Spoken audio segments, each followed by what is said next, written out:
The last time we met, we discussed your motivation for seeking counseling was to have your sentence reduced.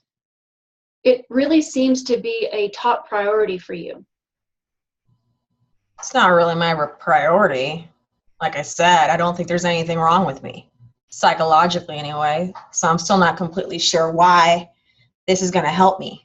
My legal counsel says I have to be here in order to get my sentence reduced. So you're here because your legal counsel thinks it's important for your case. Yes. Like I said before, my legal counsel says I don't have a chance of having my sentence reduced without doing this. So having your sentence reduced is important to you. That means also to plan how to reduce your sentence is also important. Yes. Me being here is part of the plan. I feel like everyone thinks I should feel bad for what I did, but I don't feel guilty. Even now, I accept what I did is wrong, but I don't know what I'm supposed to feel. I don't know that it's important for me to figure out why. I don't have these feelings people expect me to feel because common sense tells me having these feelings is wrong. So as you think back on what has happened, you struggle with your feelings, but something inside you seems to tell you to feel remorse. Something like that. I think it's more like everyone thinks I should feel bad, so it causes me to think maybe I should. I've had a lot of people associated with this case tell me that counseling is important to help me figure out why my ideas about Black people came from. They say that these feelings probably developed throughout my childhood. They say that hate doesn't just develop in a short period of time. I've been thinking about it a lot. Maybe they're right, I don't know. So maybe I should think about that. So Dylan, you feel it's important to understand where your anger toward people of another race came from. So who are they? Who are the people who told you there may be a connection between your anger and your childhood experiences? I don't remember who told me, but I know that anything is possible. Okay. All right. So which aspect of this experience is most important to you now? Like I said before, I don't believe in mental illness diagnoses, but would like to know if my childhood played a role in my belief system. I mean, I know when I began to accept my beliefs about race as fact, but maybe it was easier for me to accept the ideas because the ideas were already there. If I can prove that my childhood played a role in my choice, I might have a better chance of getting my sentence reduced. It sounds like you've thought a lot about what exploring your childhood could mean for getting your sentence reduced. Tell me what you think exploring your childhood would look like. I guess I should look back to see if anyone or anything provoked me to feel this way, you know, to have developed such hate towards other races. So Dylan, where would you like to begin? Growing up, the biggest parts of my life were school and my parents. Okay. Would you be comfortable starting with your childhood experiences in school? Might as well start there. I think that's a great place to start. What can you tell me about your school childhood experiences? I do remember being in school and the white and Black kids would make racial jokes towards each other, but that's all they were just jokes. We're all friends. I never thought anything of it. So you can remember being in school and experiencing racial jokes, but you didn't feel that it was a serious issue. Yes, it's just jokes. No one meant anything by it. Everyone laughed. Yeah. Everyone. Okay. Dylan, I heard you say that while in school you had friends who were from all races. What can you tell me about that? Didn't have a lot of friends. I mostly kept to myself. But the friends I did have were fun, I guess. We just hung out. My best friend in junior high was Black. We did everything together. He probably knew more about me than I knew about anybody. My childhood wasn't the greatest. I mean, we moved around a lot. My parents were always fighting. My best friend was there for me. he kept my mind off of what was going on. So it sounds like you had positive experiences throughout your school years with a lot of different people, particularly your best friend, who provided a lot of comfort for you during some rough times. I did. So what would you consider the major differences between your childhood friends who were of other races and your victims? My beliefs have changed. I didn't feel hate then like I do now. I felt in ways still feel like Black people are a danger to society. Spent a lot of time reading on websites that described Black people killing people on the street every day. They raped people too, raped women.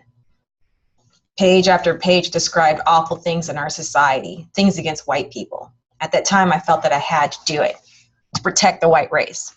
So I guess just reading those websites changed me a lot. How was your life different before you read those websites and developed these ideas? I was happier, way less angry. I mean, life wasn't always easy, but it was definitely easier than it is now. Now I'm in prison. The world hates me. I've disappointed my family. There's nothing good in my life. Nothing good left in my life. So you'd say that overall life was better before you developed your strong emotions toward other races? Yeah, life was simpler. It was more peaceful. I wish it was like that again. I see. So Dylan, how does keeping your current beliefs help increase simplicity or create peace for you? Doesn't at all. Yeah. Okay, Dylan, I'd like to shift gears and talk about another aspect of your childhood. Is it okay if we talk about your parents? They're not to blame, if that's what you mean. A lot of people think my parents made me this way. It's all in the media that my parents brought me up in a racist town and bought me guns in order to be violent. My parents didn't. They didn't raise me to be violent or hate anyone. I don't like it when people blame my parents. It really sounds like it's important to you what people think about your family, and you don't want your parents to be blamed for any decisions you've made. Right. I'm my own person. I did what I had to do. My parents had nothing to do with it. They're ashamed of what I've done. I'm very sad about what I put my parents through. I know what I did had serious repercussions for my family, and for that, I'm truly sorry. You feel that your parents did not help to develop these ideas which led you to the shooting, but your parents have experienced some consequences as well. I was not raised in a racist home or in an environment. I mean, in the South, everyone has some racial awareness just because of the number of Black people living in this part of the country, but it's superficial awareness. My parents always had friends from other races and always encouraged my friendships with people of other races. They shouldn't be blamed. So by talking about it and processing your thoughts and feelings, you were able to uncover that your parents were supportive of friendships with people of other races, as well as some great memories of friends with people from other races. Guess so. I don't know why I struggle with these feelings. I can see how it doesn't make sense. So on one hand, you feel like you still carry the feelings of anger and frustration toward other races, but at the same time, you can kind of understand how these thoughts and ideas could be somewhat irrational because of the positive experiences you've had with people from other races. Exactly. Yeah. So being that you have had these positive experiences with people of all differing races, especially your junior high best friend who is African American, what ideas do you have about reconciling this variance in beliefs? I'm not sure. Maybe I can spend time thinking about the old days. I miss my best friend. You know, Dylan, it takes a lot of strength to dig deep into our beliefs and feelings, and I am impressed that you've chosen to do so. So, what do you think needs to happen next? Maybe I could journal about what I used to do with my friends and how they played a positive role in my life. maybe those memories could help me see things differently. That sounds like a really great idea. So Dylan, if you were 100% successful at making changes, what might those changes look like? I would get my death sentence overturned. I would understand my crimes and feel true remorse. I could begin to make amends to my victims and their families. Dylan, you really need to be proud of the work accomplished here today. And if you were to tell somebody about your work, who would you want to tell first before you start working on your plan to reflect on simpler times? My mom, she's so devastated by what I've done. I know that telling her would help to make her feel better. It would also motivate me because I'd be excited to share with her what I'm doing. That's great news, Dylan.